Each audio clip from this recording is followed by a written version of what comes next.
Hola a todos familia, espero que se encuentren muy bien. Bienvenidos como siempre a un video más en este canal. En esta ocasión familia vamos a continuar con nuestra sección Principios Básicos Aeronáuticos y lo vamos a hacer de la mano de la performance o el comportamiento de la aeronave. En videos anteriores vimos todo lo relacionado con factores externos e internos de la aeronave. Internos provocados por el propio movimiento, como vimos en el video anterior, la turbulenta, y factores externos relacionados directamente con la elevación del aeropuerto, la densidad, etcétera, etcétera, etcétera. Y el día de hoy, familia, vamos a ver cómo en videos anteriores hemos visto que el viento afecta las operaciones de una aeronave. Sin embargo, no lo hemos visto a profundidad y es precisamente aquí, en este tema, en esta sección, en la cual vamos a dedicarle un mayor tiempo pues a explicar todos estos fenómenos que ocurren detrás, ¿ok?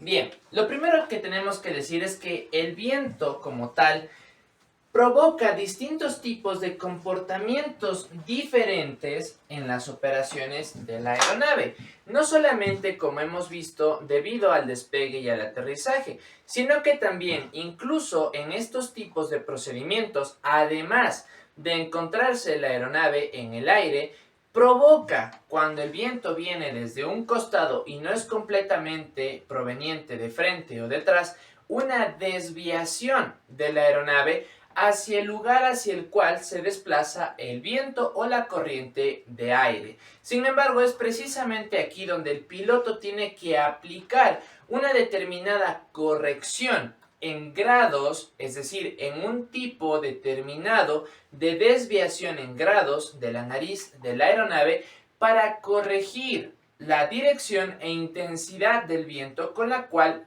tiene tendencia a ser arrastrada la aeronave, ¿ok? ¿Para qué? Para mantenerse en un determinado curso final, en un determinado movimiento final, para que sea capaz de llegar a su destino.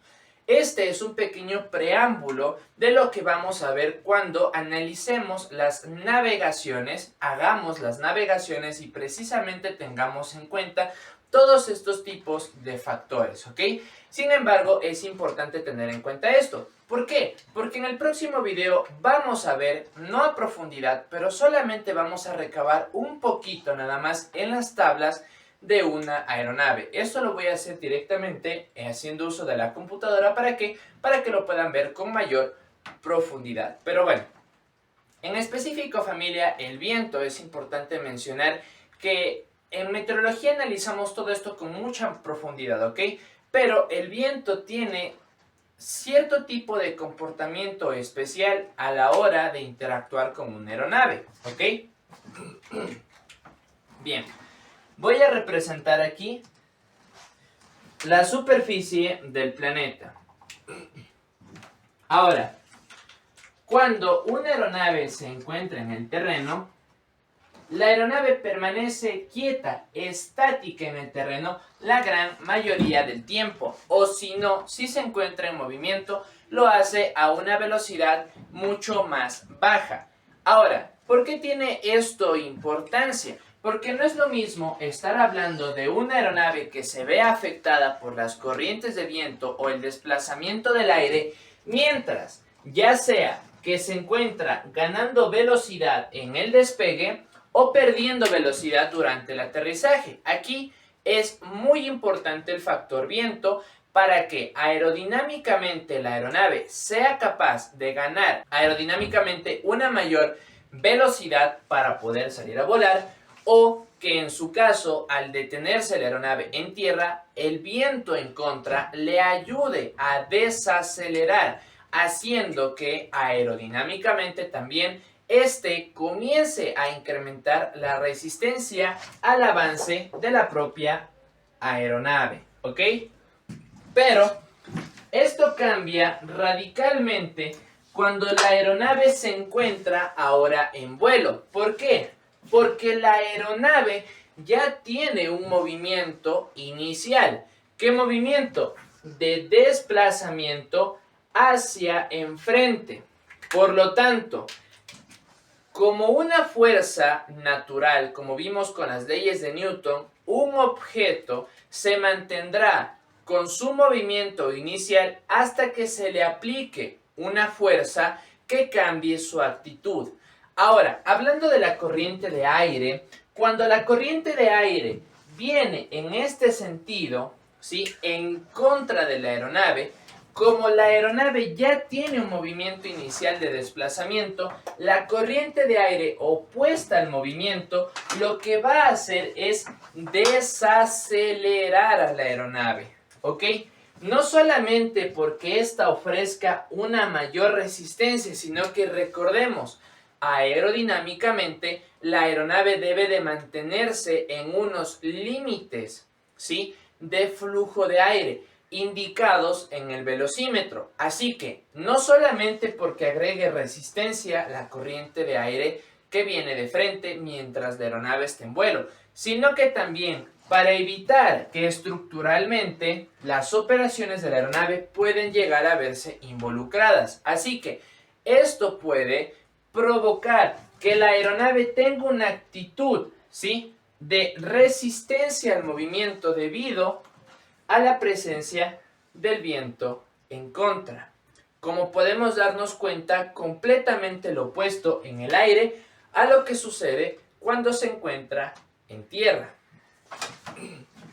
Ahora, ¿qué pasa por consiguiente si esto ocurre al revés? Si existe también una trayectoria del viento a favor de la aeronave, es decir, de cola, esta velocidad de la corriente del aire se le sumará a la velocidad que la aeronave ya tiene en su desplazamiento inicial.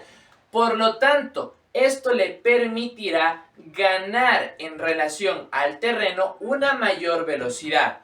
Aerodinámicamente, recordemos, la aeronave puede tener el mismo flujo de aire y debe mantener el mismo flujo de aire para mantenerse en vuelo. Recordemos que si el flujo de aire viene desde la parte posterior, acompañando el movimiento de la aeronave, reduce, ¿sí?, aerodinámicamente la capacidad de la aeronave por mantenerse en vuelo.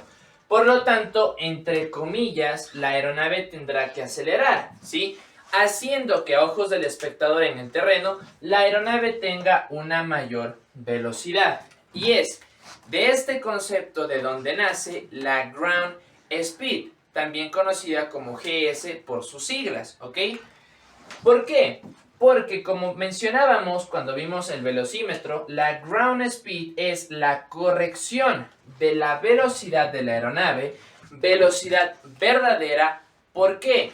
Por acción de los vientos, ¿ok?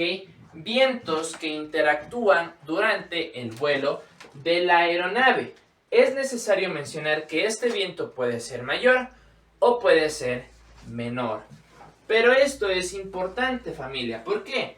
¿Qué pasa si yo tengo una aeronave, ¿sí? No solamente nos vamos a encontrar con situaciones en las que de forma perfecta el aire venga enfrente o detrás, sino que la gran mayoría de ocasiones en las que nosotros vamos a encontrar estas corrientes de viento puede ser, ya sea parcialmente de costado de frente o, en su caso, de cola. Y esto puede ir cambiando a medida que la aeronave vaya avanzando. ¿Cómo? Puede que una aeronave realice un movimiento de este tipo.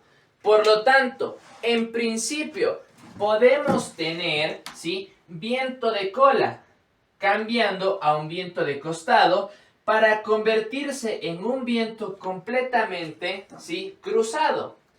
Ahora, después pasar a ser un viento de frente, dependiendo de la situación. ¿Por qué les enseño esto? Porque si nos damos cuenta, nosotros dividimos estos recorridos de la aeronave, podemos establecer que aquí el viento puede ser o de cola o mayormente de frente.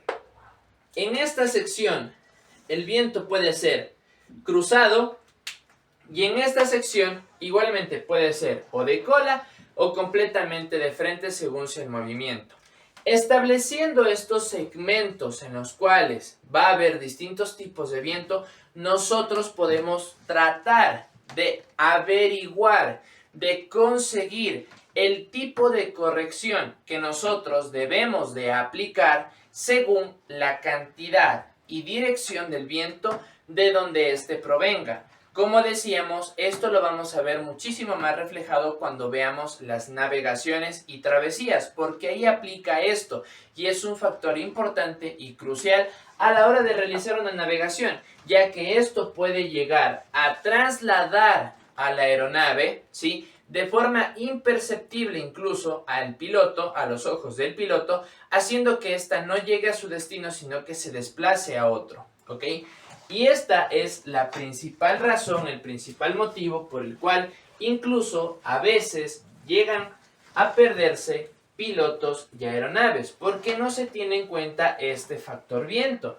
Esto más que nada en la antigüedad. Actualmente, como existen múltiples tipos de sistemas, incluso de localización como lo tenemos en nuestro propio teléfono, podría ser GPS, etcétera, etcétera, etcétera, somos capaces ya de, incluso sin hacer referencia pues de vientos y todo esto, llegar a nuestro destino. Pero obviamente se tiene que realizar todo este tipo de cálculos y consideraciones. ¿Para qué? Para nosotros tenerlos en cuenta a la hora de realizar las operaciones. Así que, aunque entre comillas no sea necesario, es obligatorio y mandatorio hacerlo, ¿ok? Bien, esto en el caso factor viento en tierra, factor viento en el aire. Pudimos ver cómo esto funciona. Sin embargo, familia, aquí vamos a complementar algo que vimos, ¿sí?, en meteorología y algo que estamos viendo ahora.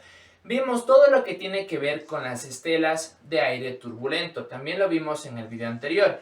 Tengo que finalizar diciendo que todos estos conceptos se multiplican y se complementan, mucho más cuando nos vamos acercando al terreno. ¿Qué pasa cuando nosotros nos encontramos en una situación de aproximación a un aeropuerto? Un aeropuerto que se ve rodeado por elevaciones montañosas y que además se encuentra en una zona céntrica de la ciudad. Existen movimientos de las masas de aire de forma irregular, dependiendo de qué tan cerrado sea el terreno y dependiendo de qué tan cerca se encuentren estas edificaciones, puede que haya una mayor cantidad de viento turbulento o no. ¿Por qué les menciono esto? Existe un fenómeno conocido como wind shear o cizalladura, también como se lo conoce. Estos vientos son vientos demasiado inestables que en un momento pueden encontrarse a favor de la trayectoria de la aeronave y de repente cambiar de forma drástica a un movimiento opuesto. O asimismo, de este movimiento puede haber un movimiento en calma, en que el viento, las partículas del aire por un momento se mantengan estáticas, es decir, que no haya corriente de aire. Ahora, aerodinámicamente, ¿cómo afecta esto a la aeronave? Aerodinámicamente, al nosotros, recordemos, tener viento en contra, tenemos un aumento de la capacidad aerodinámica de la aeronave, es decir, de la sustentación. Si de repente existe una reducción de este aire, es obvio que existe una reducción de la sustentación. Por lo tanto, el piloto tendrá que compensarlo con un aumento de potencia, ¿sí?, para mantener la capacidad aerodinámica de las alas. Pero en estos casos, este tipo de cambios bruscos hace que la aeronave casi que pierda completamente su capacidad de generar sustentación. Por lo tanto, esto es extremadamente peligroso, mucho más en etapas de despegues, aterrizajes, aproximaciones y ascensos. ¿Por qué? Son etapas en las cuales nos encontramos, ya sea con una actitud de acercamiento al terreno o ya sea de ascenso, de alejamiento, pero la potencia es bastante importante y crucial, además de la densidad. Si yo digo que de repente tengo un movimiento del viento en contra, mi sustentación es buena, pero si de forma radical empieza a haber una reducción y un acompañamiento del movimiento de la aeronave, la sustentación se reduce de forma drástica, haciendo que la aeronave incluso pueda llegar a perder altitud. y a altitudes, valga la redundancia, bajas, esto puede ser peligroso. Y es aquí donde los pilotos hacen un procedimiento conocido como ida al aire o go around, ¿ok? ¿Por qué? Porque es preferible mantenerse en el aire que por tratar de corregir este tipo de condiciones, la aeronave termine desmantelándose en el terreno o termine teniendo daños estructurales debido a su, posarse en sus trenes de aterrizaje en la pista demasiado duro o incluso en actitud de ascenso que llegue a perder sustentación estrellándose con el terreno. Entonces, esto es demasiado importante. Ahora, estos movimientos de cizalladura ocurren principalmente cuando tenemos situaciones de centros de baja presión, centros de alta presión, mayormente acompañados entre los dos, o situaciones de tormenta, ¿sí?